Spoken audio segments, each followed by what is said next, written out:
प्रतिनिधियों से सीएम योगी का संवाद। सीएम योगी ने कहा 8 साल में यूपी की जीडीपी में बढ़ोतरी हुई है। 2017 से पहले यूपी में कोई निवेश नहीं करता था। पहले यूपी में अच्छी सड़कें नहीं थी। 2017 से पहले कानून व्यवस्था नहीं थी। पूरे यूपी में एक्सप्रेसवे का बेहतरीन नेटवर्क, बिना भेदभाव के लोगों को लाभ मिलना चाहिए। भाजपा राज्यसभा सांसद दिनेश शर्मा ने कहा अल्लाह मोहम्मद से प्यार करना चाहिए, लेकिन उसमें नफरत कहां से आ गई। किसी धर्म को कानून को हाथ में लेने का अधिकार नहीं है। कुछ लोग अराजकता फैलाना चाहते हैं। मौलाना खालिद रशीद ने अच्छी अपील की है। प्रेम व्यवहार से 8 साल गुजरे हैं, कोई कर्फ्यू नहीं लगा है। बरेली हिंसा पर मंत्री असीम अरुण का बयान। असीम अरुण ने कहा आई लव मोहम्मद पर कोई विवाद नहीं, धार्मिक अभिव्यक्ति की कोई परेशानी नहीं। इसका मतलब ये नहीं है कि हम सड़कों पर जाम लगाएं। ऐसा करने पर सख्ती से निपटा जाएगा। बीमारी ठीक करने के बहाने धर्मांतरण का बड़ा खुलासा। पुलिस ने धर्मांतरण गैंग सरगना मलकान को किया अरेस्ट। 250 से ज्यादा हिंदुओं का कराया जा चुका था धर्मांतरण। गरीब और अनुसूचित जाति के लोगों को बनाया था निशाना। लोगों को प्रार्थना सभा में बुलाकर बाइबल पढ़ाई जाती थी। पवित्र जल छिड़क कर पैसों का लालच देकर धर्म परिवर्तन कराया जाता था। धर्मांतरण गैंग का पर्दाफाश, पुलिस कर रही है गहन जांच। बीजेपी प्रदेश अध्यक्ष भूपेंद्र चौधरी का बयान। भूपेंद्र चौधरी ने कहा आत्मनिर्भर भारत का अभियान शुरू किया। 25 दिसंबर तक अभियान चलेगा। अटल बिहारी वाजपेयी की जयंती तक कार्यक्रम होगा। विदेश से निवेश भारत आ रहे हैं। भारत की अर्थव्यवस्था तेजी से बढ़ रही है। दवा कारोबार में हम तेजी से बढ़ रहे हैं। सुरक्षा उत्पादन क्षेत्र में ऐतिहासिक सुधार हुआ है।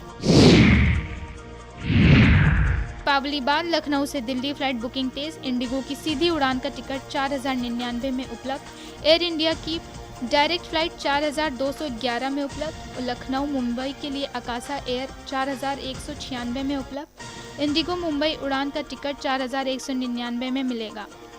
लखनऊ बेंगलुरु रूट पर अकाशा एयर 5480 में उपलब्ध। सस्ता किराया मिलने से यात्रियों की बुकिंग बढ़ी हुई है।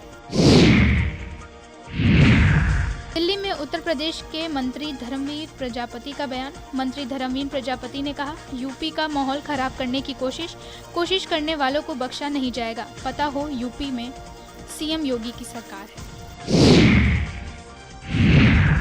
बरेली हिंसा पर मंत्री दिनेश प्रताप सिंह का बयान। दिनेश प्रताप सिंह ने कहा उत्तर प्रदेश में पूरी तरह से अमन कायम है। जो दुश्मन है उनका इंतजाम किया जा रहा है। यूपी के लोगों को चिंता करने की जरूरत नहीं है। यह लोग किसी के हाथ के खिलौने हैं। राजनीतिक लोगों का हाथ इसमें हो सकता है। सरकार की छवि खराब करने की कोशिश की जा रही है। बरेली में अमन चैन के लिए सांसद की अपील। सांसद मोहिबुल्ला नदवी ने की शांति की अपील। सांसद ने कहा किसी को कानून हाथ में लेने की जरूरत नहीं। कानून का पालन करें, धैर्य रखें। इकरा हसन के बयान पर बोले सांसद मोहिबुल्ला, जो लोग गरीबों पर जुल्म करते हैं जनता उन्हें मिट्टी में मिला देगी। शांति के लिए आगे आए। कुछ लोगों की वजह से बिगड़ी स्थिति। पूर्व सपा विधायक इरफान सोलंकी मुश्किलों में है। इरफान के खिलाफ ईडी ने चार्जशीट दाखिल की है। कई अनियमितताओं के आरोप में चार्जशीट। बांग्लादेशी नागरिक को आश्रय देने का भी आरोप। 2024 में कानपुर में हुई छापेमारी से जुड़ा मामला। छापेमारी में 30 करोड़ की संपत्ति जब्त की गई थी। इरफान के कारोबारियों को भी समन जारी किया गया है। पुलिस ने इंटरनेशनल साइबर फ्रॉड गैंग का किया भांडाफोड़। गैंग के 10 सदस्य गिरफ्तार। करोड़ों की ठगी का खुलासा। सरकारी योजना के लाभ के नाम पर खुलवाते थे बैंक अकाउंट। भोले लोगों को अकाउंट खुलवाने पर देते थे 500,000 रुपए। दुबई, कंबोडिया जैसे देशों से ऑपरेट हो रहा था गिरोह। रकम क्रिप्टो करेंसी में बदल भेजते थे साउथ एशियन कंट्री। पुलिस को मिली थी मीटिंग की सूचना। दबोचे गए आरोपी। बुलंदशहर के आलू व्यापारी का खुलवाया था अकाउंट। फर्जी एमएसएमई कंपनी दिखाकर खुलवाई थी 50 करोड़ लिमिट। वकील रजा ने दंगा कराने की सुनियोजित साजिश रची। 5 थाना क्षेत्रों में 390 मस्जिदों से भीड़ लाने की थी तैयारी। हर मस्जिद से 100 लड़के लाकर इकट्ठा करने का प्लान। से एक जगह इकट्ठा होते थे 40,000 लोग। लोगों को बुलाने के लिए फेसबुक, व्हाट्सएप का सहारा लेता था। भड़काऊ वीडियो और मैसेज से लोगों को बुलाया था। पीलीभीत, मुरादाबाद, रामपुर से बड़ी तादाद में आए उपद्रवी। भीड़ जुटाने पर बच्चों को आगे कर पुलिस के सामने किया। बिहार में जन स्वराज पार्टी के संस्थापक प्रशांत किशोर ने कहा, अशोक चौधरी के संपत्ति पर जो बात कही गई है हम उस पर कायम हैं। इन्होंने 200 करोड़ की संपत्ति अर्जित की है। इन्होंने कैमरे पर कहा, एक कट्ठा भी जमीन हो जाएगा तो मैं जन स्वराज को गुलामी करूंगा। बस जारी हुआ है उसमें आप कहिए कि ये आपकी जमीन नहीं है। अगर जमीन है तो जन स्वराज की गुलामी मत करिए, बिहार के लोगों की गुलामी के लिए तैयार हो जाएं। इस्तीफा दीजिए। हम लोग राज्यपाल के पास और कोर्ट में जाएंगे, इनके खिलाफ कार्रवाई होनी चाहिए। लखनऊ में भारत द्वारा पाकिस्तान को हराकर एशिया कप जीतने पर उत्तर प्रदेश कांग्रेस अध्यक्ष अजय राय ने कहा, पूरे देश के लोग प्रसन्न हैं। हमारे देश के खिलाड़ियों ने देश का नाम रोशन किया है। हम उन्हें शुभकामनाएं देते हैं। हम कामना करते हैं कि खिलाड़ी खूब आगे बढ़ें और मजबूत हों। एशिया कप फाइनल भारत की जीत पर भाजपा सांसद मनोज तिवारी ने कहा, हम भारतीय क्रिकेट टीम और बीसीसीआई को उसकी देशभक्ति के लिए धन्यवाद देते हैं कि उन्होंने भारतीयों का सिर गर्व से ऊंचा किया है।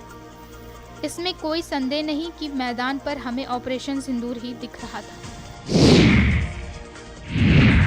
उत्तराखंड के मुख्यमंत्री पुष्कर सिंह धामी ने पेपर लीक पर कहा, युवाओं के मामले में हमारा पहले दिन से स्पष्ट मत था। हमने कहा कि युवाओं के हक में उनकी प्रतिभा, योग्यता, क्षमता के साथ किसी भी प्रकार का अन्याय नहीं होना चाहिए। कोई भ्रष्टाचार नहीं होना चाहिए। प्रक्रिया पर अगर कोई प्रश्न चिन्ह है तो उसके लिए जांच की प्रक्रिया कराने के लिए हम तैयार हैं। हम छात्रों के हित में सभी प्रकार के निर्णय लेने के लिए तैयार हैं। वाराणसी में रामलीला के मंच पर अश्लील डांस का वीडियो वायरल हो रहा है। भोजपुरी के अश्लील गीतों पर ठुमके लगे। ताड़का वध मंचन के दौरान अश्लील डांस किया गया। वीडियो वायरल होने पर आयोजकों ने माफी मांगी है। थाना चेतगंज के श्री चेतगंज रामलीला की घटना। कानपुर में सपा विधायक मोहम्मद हसन रूमी का वीडियो वायरल। भाजपा के चुनाव चिन्ह के सामने दिया भाषण। विधायक ने कहा, सरकारी कार्यक्रम था, भाजपा ने हाईजैक किया। अधिकारियों विधानसभा अध्यक्ष से शिकायत की। धर्म नगरी वृंदावन में बंदर ने थामा नोटों का बंडल। मंदिर जाते समय महिला का पर्स छीनकर भागा। छत पर पर्स से पैसे निकालकर उड़ाने की कोशिश की। महिला श्रद्धालु के पर्स में रखे थे 10,000 रुपए। मामले का वीडियो हुआ सोशल मीडिया पर वायरल। बंदर ने फ्रूटी मिलने के बाद गिराया नोटों का बंडल। सेना यूबीटी सांसद संजय राउत के बयान पर जेडीयू नेता केसी त्यागी ने कहा, संजय राउत भी उसी जाल में फंसते जा रहे हैं जो कांग्रेस पार्टी बुनती है। पाकिस्तान क्रिकेट बोर्ड के चेयरमैन से पुरस्कार ना लेना ये भारत के गौरव और सम्मान का प्रतीक है। मैं उसकी प्रशंसा करता हूँ। रायपुर में महिलाओं ने पुलिस से की धक्का मुक्की। महिलाओं पर वर्दी फाड़ने का आरोप। घटना का वीडियो हुआ वायरल। सिंभावली थाना क्षेत्र के वैंट गांव की घटना। 2 दिन बाद भी कई आरोपी फरार। अब तक सिर्फ एक आरोपी सारिक गिरफ्तार। पुलिस खुद को नहीं दिला पा रही न्याय। महिला आरोपियों की गिरफ्तारी में नाकाम पुलिस।